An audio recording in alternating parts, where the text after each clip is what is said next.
Чекањето продолжува, но не ги изморува представниците на власт.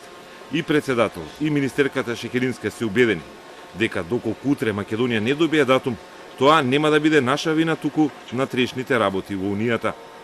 Работата не е завршена, дипломатијата е активна, информираше Пендаровски. Се прават последни дипломатски напори од наша страна, бидејќи работата не е завршена.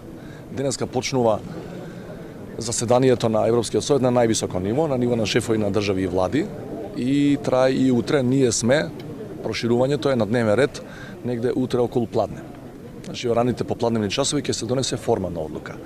Бидејќи се прават последни напори околу формулациите кои ќе бидат употребени, во овој момент ја не би одел со сигурен став дека ќе биде ригидно одбиено нашето барање за отпочнување на пристапни преговори.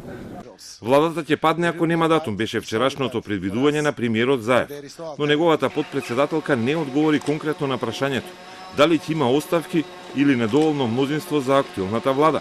Шекеринска смета дека владините партнери имаат компромис за двете зачленување во Европската унија и во НАТО. Оваа влада ќе ги почне преговорите. Вели Шекеринска и ја обвини претходната влада за неуспехот и застојот во клучните мигови кога Унијата имаше проширување.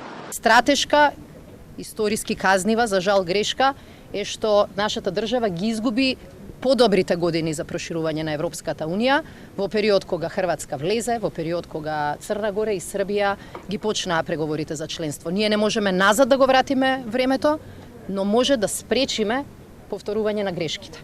Покажавме дека државата не ги повторува грешките, сега на потез се европските лидери. Стратешките интереси остануваат исти, без разлика дали ќе има датум или не, ги убедува граѓаните председателот.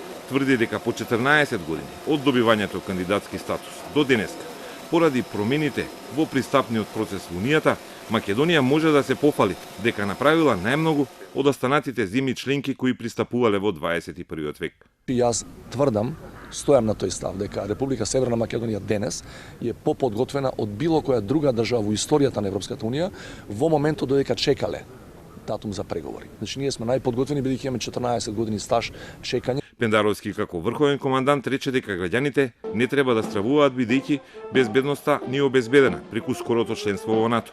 Ова го кажа по прославата на денот на Здружената оперативна команда во Куманово, главниот оперативен столб на армијата.